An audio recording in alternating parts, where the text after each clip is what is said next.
Yolande fait arrêter sa belle-sœur parce qu'elle lui a volé de l'argent. Et cela crée un gros problème dans sa famille parce que ça engendrait le divorce de son grand frère Ya Alberto.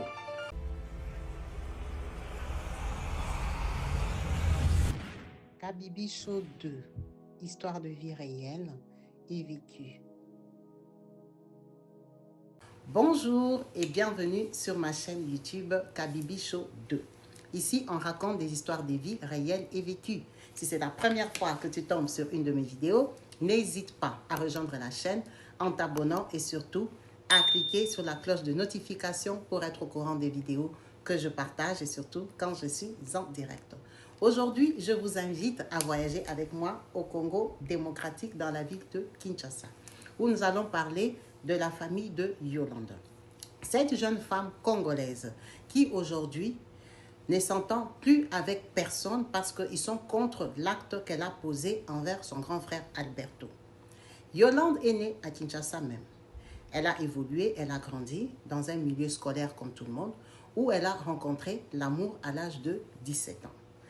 Amoureuse, elle tombe enceinte de ce jeune garçon qui est irresponsable, qui vit chez ses parents, qui ne peut pas pourvoir pour elle, qui ne peut pas assumer ce qu'il a fait.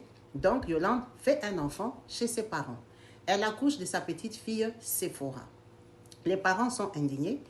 Ils lui demandent de garder son enfant parce qu'ils sont déçus. Ils ne vont pas payer les frais scolaires pour l'année d'après. Ça veut dire que Yolande, elle a arrêté ses études parce qu'elle devait s'occuper de Sephora. Elle reste comme ça, donc elle évolue, elle n'a pas de bac. Ce garçon, c'est un jeune garçon, un aventurier qu'il a abandonné. Sa famille, à lui, a fait ce qu'il pouvait. Ils ont donné les moyens financiers qu'ils pouvaient assurer et tout ça, c'était très compliqué. Donc, en évoluant, elle essaye de se débrouiller comme une jeune fille moderne. Elle a des copains à gauche, des copains à droite. Elle essaye de s'en sortir jusqu'à l'âge de 24 ans. Quand son frère, Albert, décide de partir se chercher en Angola. Parce que son frère Albert est 7 ans plus âgé qu'elle. Il avait 30 ans et il ne faisait rien à Kinshasa. Il ne s'en sortait pas. Après son bac, il n'a pas poussé loin dans les études, donc il tournoyait dans la capitale. Il décide de voyager, aller se chercher dans un pays étranger. Elle décide de l'accompagner. Elle laisse donc sa fille Sephora à sa maman, dans leur parcelle familiale. Avec Ya Albert, ils partent en Angola. Quand ils arrivent là-bas, c'est là qu'ils changent de nom. Il devient Alberto. Comme elle a présenté dans cette vidéo, Ya Alberto. Quand ils arrivent en Angola, Yolande a de la chance de rencontrer un homme qui tombe amoureux d'elle et cet homme-là la prend en charge. Elle déménage donc du logement où elle vivait avec son grand frère. Elle va s'installer avec lui. Elle s'en sort mieux que son frère. Le monsieur lui dit qu'ils vont partir en Europe. C'est comme ça que Yolande se retrouve en France. Elle est venue en couple. Il y a Alberto. Il est resté tournoyé en Angola. Il ne s'est pas en sorti. C'est ce qu'il a décidé de retourner à Kinshasa parce qu'il avait une connaissance. Cette fameuse femme qui s'appelle Rita, qu'on lui a présentée par une dame qui vivait avec lui à Luanda en Angola. Il revient donc à Kinshasa pour vivre avec Rita, qui est une femme d'affaires, entre guillemets, puissante, qui a des moyens, mais par contre qui a déjà 3 enfants. Ya Alberto n'a pas de choix, il préfère revenir quand même. Il s'installe avec Rita, sa famille, bon, ils n'ont pas grand-chose à dire. Rita, c'est une personne qui a déjà fait la vie, comme on va le dire d'une façon crue. Les parents sont un peu déçus parce que les gens, quand ils partent en Angola, ils reviennent quand même avec des moyens financiers pour aider aussi la famille. Donc, il revient au point zéro. Dans toute cette histoire, c'est Yolande qui est en Europe, sur qui les parents commencent à compter. Quand Ya Alberto revient, il va vivre chez Rita. Rita tombe enceinte. Il décide donc de récupérer Sephora, la fille de Yolande, parce que Rita vit dans les meilleures conditions. Elle vit dans une grande maison.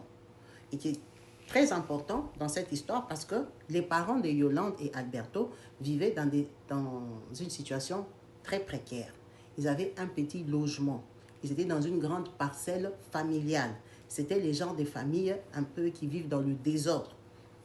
Donc, avec accord de Yolande, qui est contente de savoir que Alberto vit dans de bonnes conditions.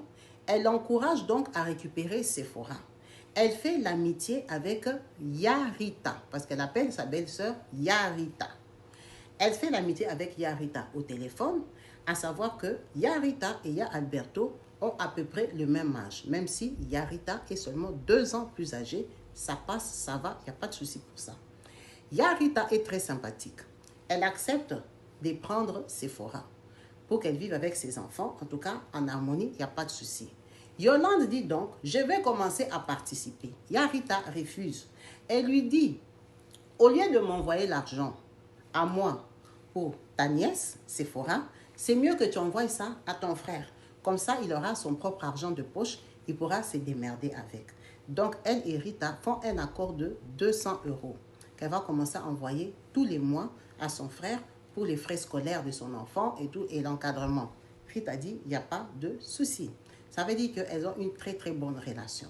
En échangeant, Rita lui dit qu'elle fait le commerce, qu'elle part en Chine, qu'elle revient. En tout cas, elle touche à tout, même à Kinshasa, tout ce qui bouge. Si on lui apprend qu'il y a un business de vente de charbon, elle s'élance. En tout cas, elle s'investit dans tout ce qu'elle peut, qui peut lui produire de l'argent. Elles vivent comme ça. Yolande aussi fait un enfant en Europe avec son gars. Elle a ses papiers. Depuis qu'elle était partie en Europe, elle a fait 7 ans avant de faire son premier voyage sur Kinshasa. Vous comprenez bien que quand Yolande vient, sa fille Sephora a presque déjà 18 ans. Sephora est déjà une grande fille.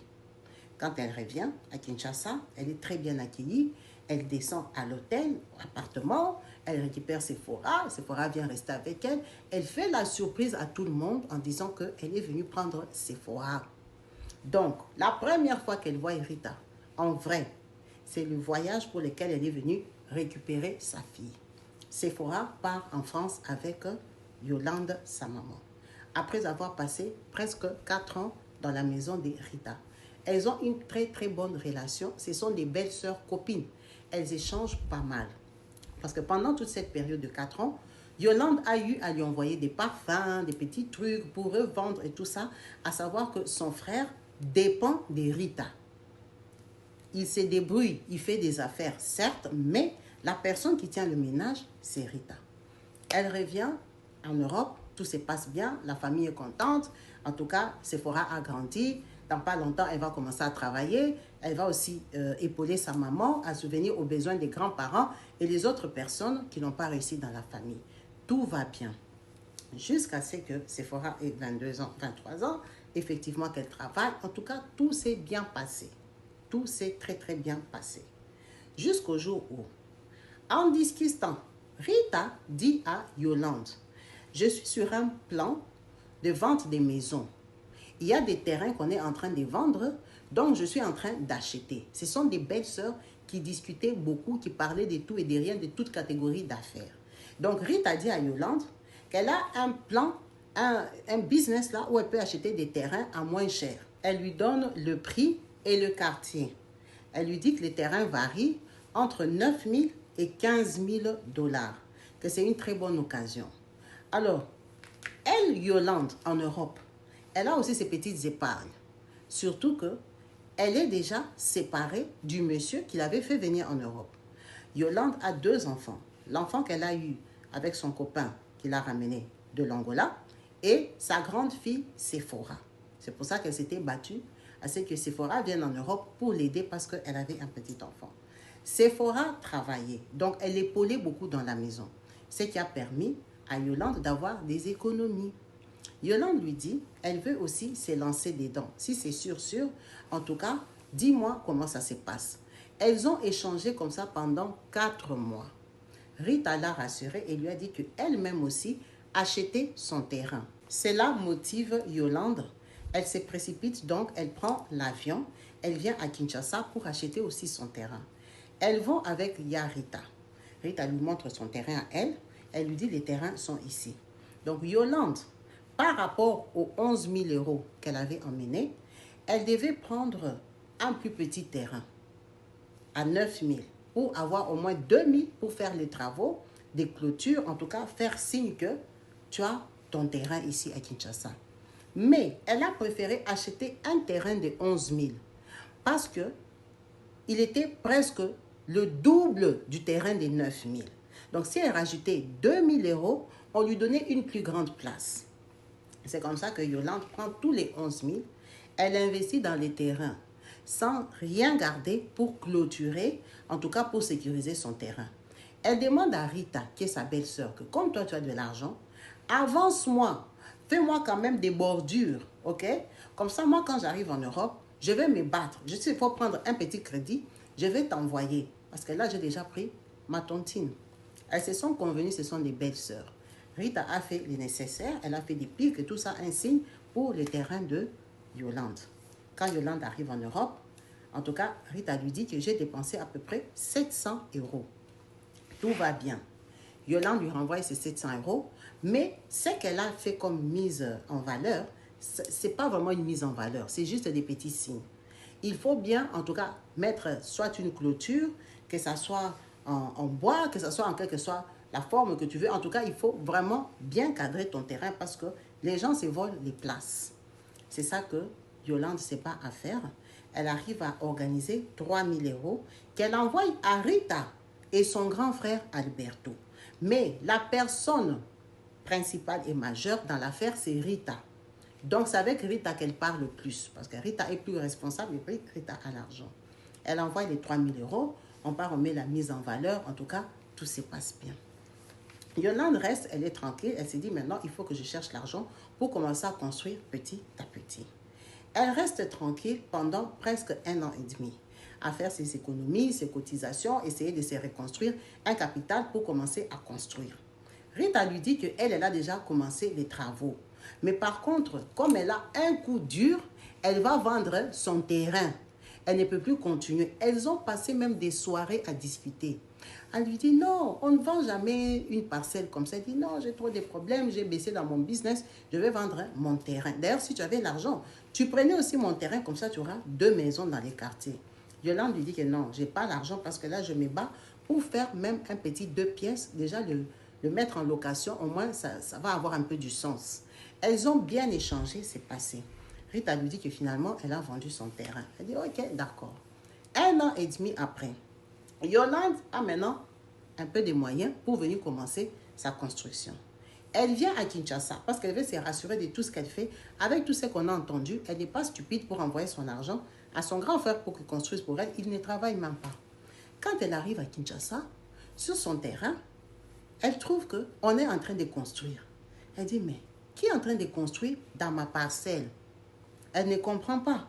Elle part voir les gens qui ont vendu, les chefs coutumiers, elle va au cadastre, j'ai mon terrain et tout ça.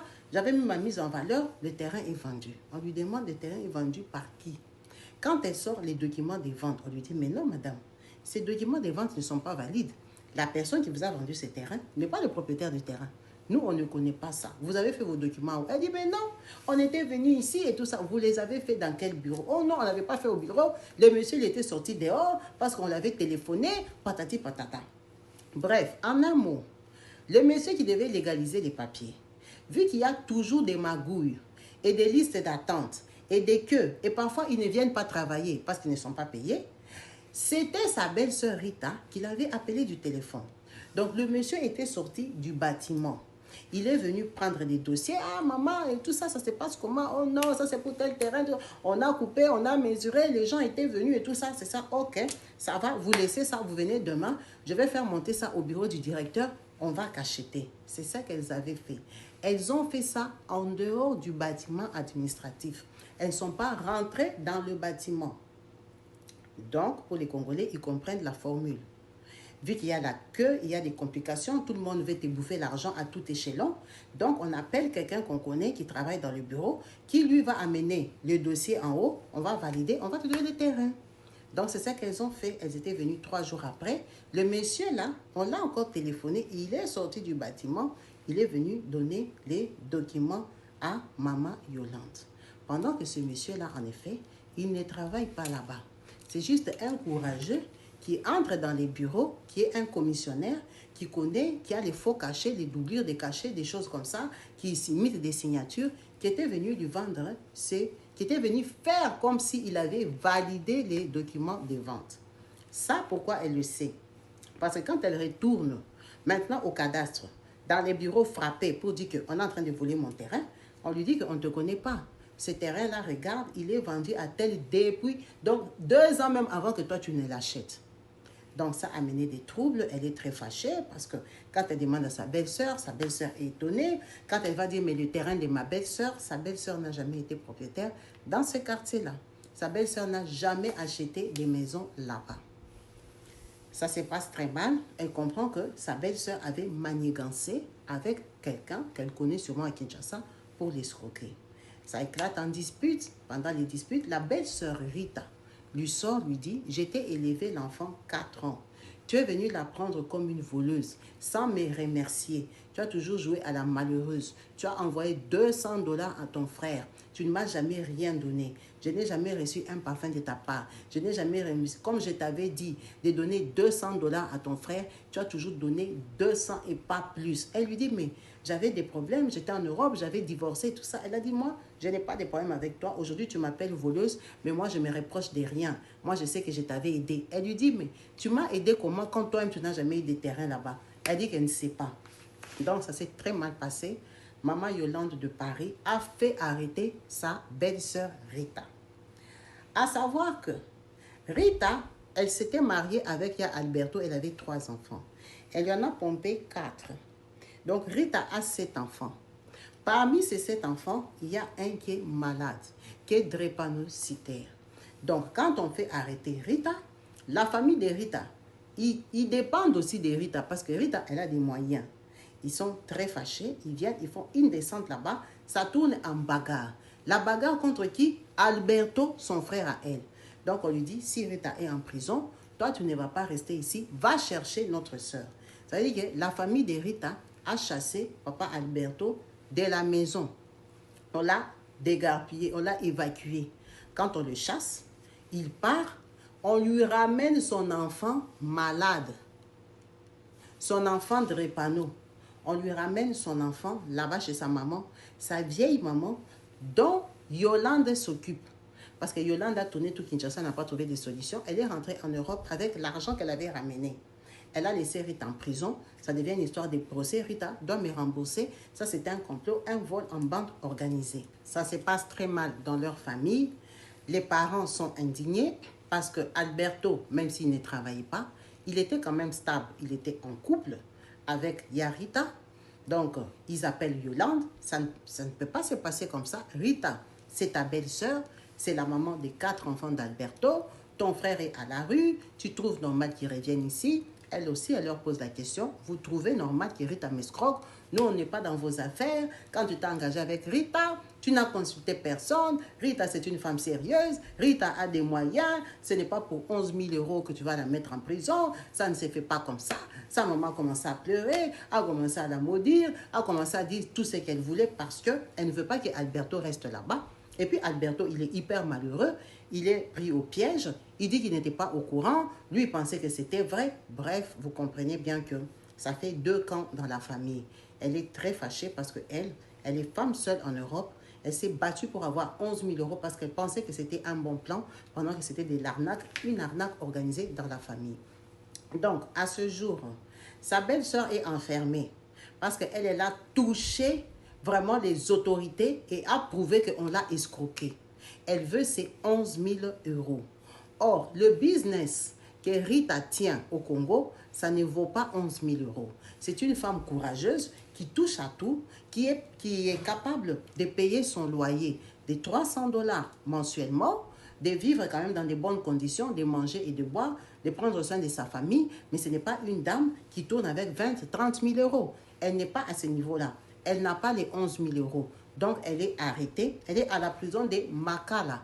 Et Yolande se rassure qu'elle reste là-bas jusqu'à ce qu'elle va lui dire comment elle va prouver qu'elle va lui donner les 11 000. Elle doit hypothéquer quelque chose. Rita n'est propriétaire de rien du tout. Et dans sa famille, elle est la plus riche. Donc, ça chauffe sur sa tête. Ses parents sont indignés. La famille est divisée. Son frère est chez eux. L'enfant est drépano. Maintenant, la pire chose est que c'est elle qui prend soin de ses parents. Son grand frère, il a toujours participé et ses autres frères et sœurs, ils donnent des miettes parce que la plupart d'entre eux n'ont pas d'argent. Ils comptent sur Yolande qui est en Europe. Donc maintenant que son frère habite là-bas, avec un enfant malade, sa maman lui dit, ben, l'enfant est malade, l'enfant a ceci, tu as enfermé sa maman, il faut envoyer les médicaments parce que si cet enfant meurt, si cet enfant perd la vie, ça sera de ta faute, ça va tomber sur toi.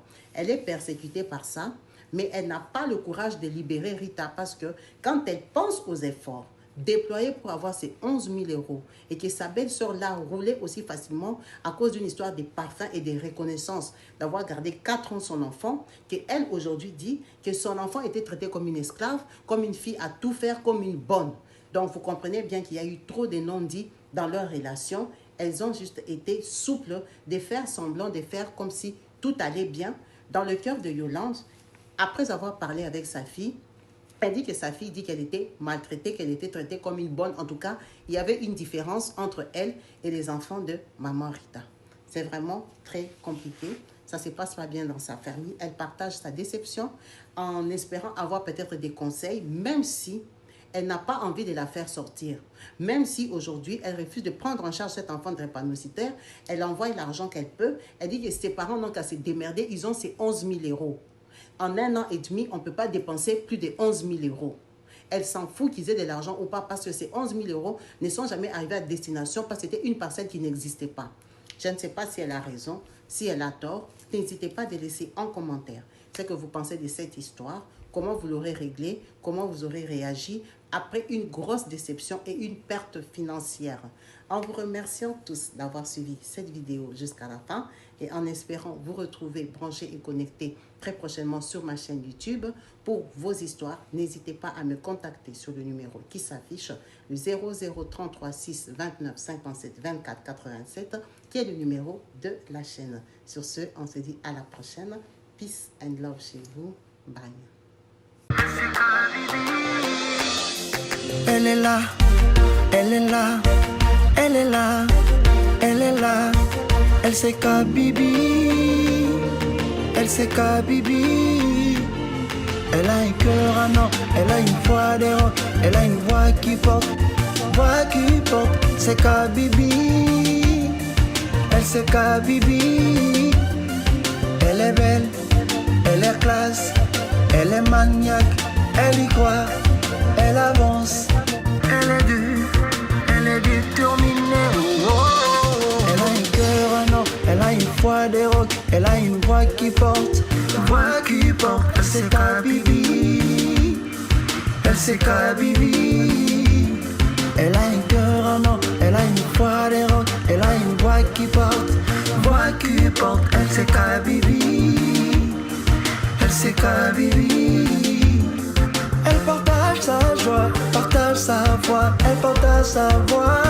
Elle est maniaque, c'est Kabibi, elle c'est Kabibi. Elle est belle, elle est classe, elle est maniaque, elle y croit, elle avance, elle est déterminée. Oh oh oh oh oh. Yeah. She's the only one that we never had before. Only one that we never had before. Kabibi, go ahead. Go ahead. Kabibi, go ahead. Go ahead. Yeah.